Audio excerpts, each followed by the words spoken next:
So welcome to this segment as we continue to look at our radioactivity, but this time we are focusing on decay equations. Sometimes these decay equations are also known as being nuclear equations. So sometimes they may tell you write a nuclear equation. It's the same as a decay equation because what is actually taking place is in the nucleus, or the changes that are actually taking place.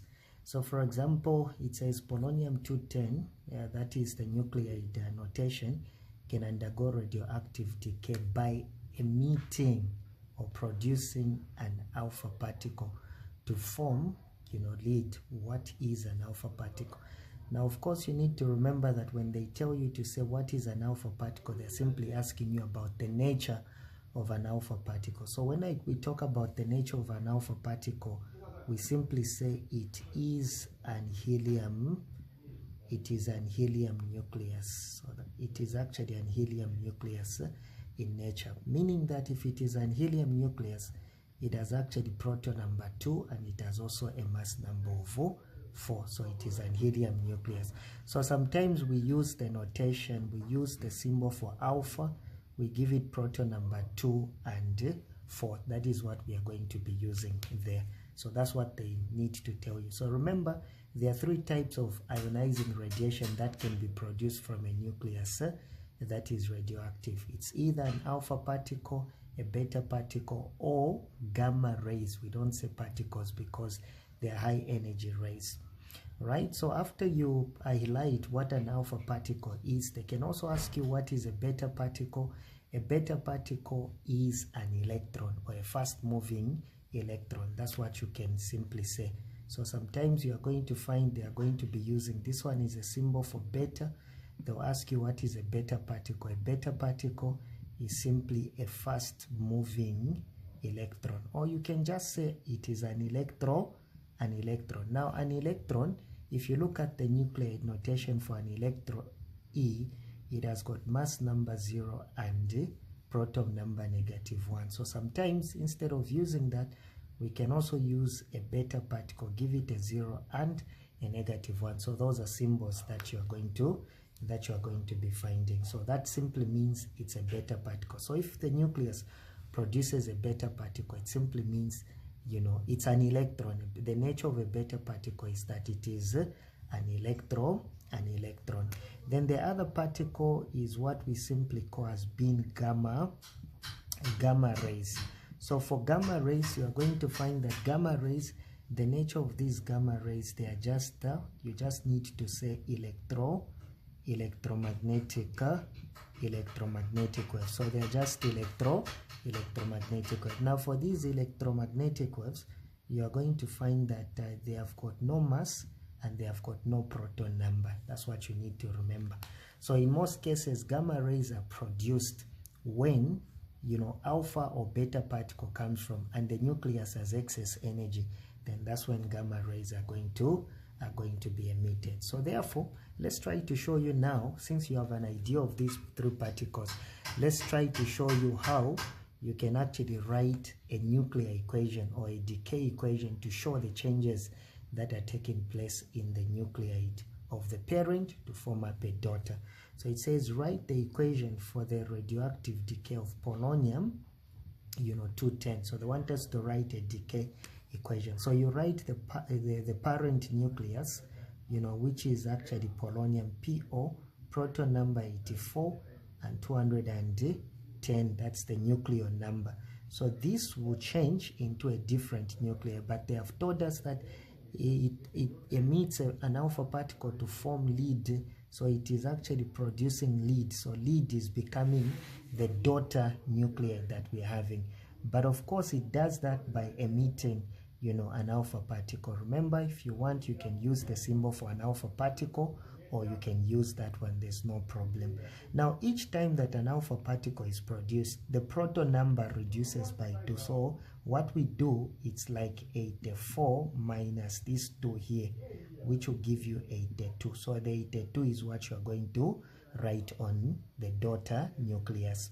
Then the mass number reduces by 4. So what we do, it's like 210 that we have on the parent. That's the nucleon or the mass number, you subtract this 4 and that will give you 206. So meaning here it is going to be 206. That will be the new nucleon number for the daughter nucleus here. And what we have written here is what we call as being a decay equation or a nuclear equation. Remember, in place of this one, you might have actually written it. You might have used He helium and given it 2 and 4. There's nothing wrong with that. You are going to find that the same thing is actually going to, to be happening. All right. Then the last but not the least question in this exam was saying state one use of alpha radiation. So what is one use of alpha radiation? Well, alpha radiation can simply be used in what we call as being smoke detectors. So they can actually be used as being in smoke detectors. And usually when we talk about alpha radiation, the best sources of alpha radiation, in most cases, the best sources that you can have is actually americium, 241. You can also get it from what we call as being strontium 90. So you can actually get these ones. These are good sources of alpha particle. And in most cases, you have heard of, those detectors. When there's a fire, smoke comes out, then they are able to sound those. Those are what we call smoke detectors. So what they use, the type of radiation they use is simply, alpha radiation. I hope you got sense. You can watch our other videos in full so that you can actually get to, to learn a whole lot. Well, let's introduce you briefly again to some of, the questions that are there. Since you have the idea, the question there was simply saying that define radioactivity. Of course, they are going to ask you to define what radioactivity is. Now, radioactivity, we can simply define it as we can simply say is the spontaneous. So mark that word, is the spontaneous. So we are simply saying spontaneous emission of ionizing radiation. So the spontaneous emission of ionizing radiation, from an unstable nucleus. And that's what we call as being radioactivity. So it is something that is actually, spontaneous, in the sense that there is no external trigger that is actually needed, because radioactivity is not affected by things like temperature, pressure, or the chemical state, of the sample. No, it is not affected. It is just spontaneous, and hence you need to know that definition, because they are going to ask you. Sometimes they are going to ask you, why is it called a random process? Well, it's a random in the sense that we cannot predict which nucleus will decay next. You might have a lot of nucleus in the sample.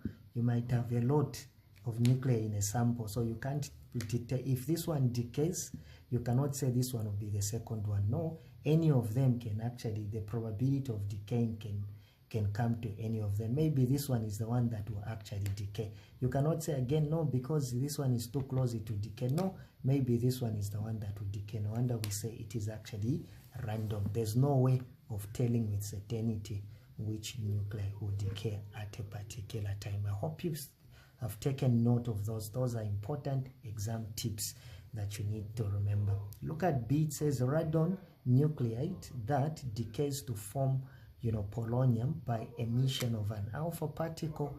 Write the decay equation. I hope you get the sense now. So it's Ra in this case, with the proton number 86 and nucleon number 222. That's 86 there. So let me just write that. My marker is producing a lot of ink. That decays into polonium, meaning polonium is becoming the daughter nucleus by producing an alpha. So I can simply write that if I want in this case, so that you are able to see that it's the same. Remember what we said, the mass number reduces by 2, so 86 minus 2, here I'm going to have 84, and 222 minus 4 will simply give me, if you subtract that, 222 minus 4, that will give you 218. Yeah, so 222 minus 4, that is going to give you a 218. So this is what we call as being the daughter nucleus or nucleide, and this is what we call as being the the parent nucleide or nucleus. That's what they can tell you. Now from this daughter nucleide, they can simply tell you again, they can simply tell you to identify how many protons, how many electrons, and how many neutrons are going to be in the new daughter nucleide. So you need to pay attention. Remember, the proton number is 84. So if the number of proton is equal to 84, the number of electron will be 84 because this is a neutral atom. Then to get the number of neutrons, you just get a nucleon number, that is 218. You subtract the proton number, which is 84. So we can just say 218 minus 80 minus 84. That is going to give me a 134. And that's basically how you can go about it. So that is basically what you can do. Now let me give you some more ideas of what you are going to find in there, what you're going to find in the exam. So sometimes you may actually have suppose a nucleus produces what we are calling as being a beta. It actually produces a beta particle. Then how are you going to represent the nuclear equation? How is it going to be? Well, it's very simple. Let's take, for example, radioactive carbon, which is carbon 14, radioactive carbon 14 with proton number 6, decays or changes into, in this case, nitrogen. It decays into nitrogen. Yeah, I can even say maybe that is actually 15, but it decays into nitrogen by producing a beta particle. Remember, a beta particle, the nucleide notation 0 and -1, or you can use that of an electron, 0 and -1. So here I can put up the symbol for beta, 0 and -1. So what would be the new proton and nucleon number for this one? So when a beta decay takes place, you are going to find that when an alpha particle is produced by a nucleus that is unstable, the mass number does not change. It will still remain the same. But the proton number, remember what we do, you get that 6, you say minus this one here, but that is a -1. So negative and negative will give you a positive. So each time the proton number increases by 1. So you can see that is what you're going to have. In most cases, it is accompanied by energy. Some of the equations you'll be seeing, they'll be having energy, but that energy is in form of gamma rays. That's what we mean. Another example, let's say that I have sodium, let's say that I have sodium 24, and it emits what we are calling as being a beta particle to change into magnesium. So if, remember, I can also use that symbol, there's no problem. So I'll try to use this one in this one. So the mass number does not change if it is a beta particle. So it will still remain 24, but the nuclear number increases by 1. So if it increases by 1 from 11, it will go to 12. And this is your nuclear equation or your decay equation that you're going to be told to write. So very important that you actually take note of this. So now, ideally, I'm simply saying that if it, an alpha particle has actually been emitted, if an alpha particle, a beta particle, let me say, if you're having, in this case, a beta, decay. So if it is a beta decay, and the parent is X, A, and Z, and the beta decay takes place to produce, a daughter nuclear, which I'm calling as being Y, but you produced, in this case, a beta particle. What is going to happen is that A does not change, the nuclear number does not change, but this one increases by 1, and that's the idea. that you need to have in your mind. All right. Okay, that's the thing. Let me talk about something else. I've not talked about, I've not talked about, gamma emission, if there's a gamma emission. But before that, let me just summarize what I talked about with an alpha. If you have an alpha decay, yes. If the parent nuclear is A and Z, and you produce an alpha particle, because it's an alpha decay to become Y, then it simply means that what is going to happen is that this nucleon number will always reduce by 4, and the proton number will always reduce by 2. So that's what you need to remember. So that's the key idea that you need to have. So for an alpha decay, the nucleon number reduces by 4, the proton number reduces by 2 if an alpha decay takes place. But suppose it is gamma, emission. I'm not calling it as being a decay, but I'm just calling it as being gamma emission. Why? Because if you have a parent nuclei like that, AZ, you are going to find that it will still, if you have got gamma, it is 0 and 0, you are going to find that the nucleon number and the proton number will remain the same. It doesn't change. You can see this and that, it still remains the same.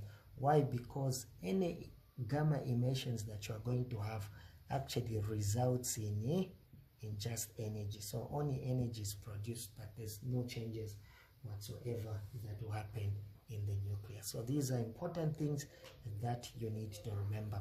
Now, of course, I want to conclude this so that you are able to, to answer in the exam correctly when it comes to this decay. It doesn't mean that always you only produce one from the nucleus. Only one particle can be produced. You can even produce 2, 3, or even more than that.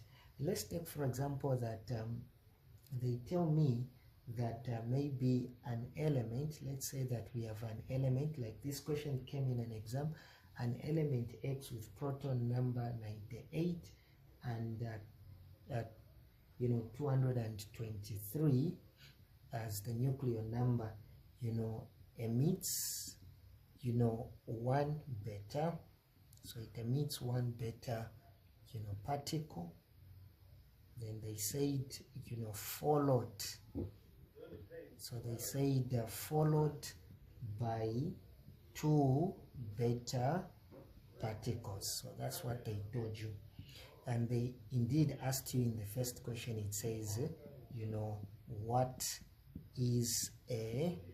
what is a beta particle? Remember what I said, what a beta particle is? I simply say that it is an electron. Yeah, in this case it is an electron with no mass number and proton number of that. So that is what you need to remember.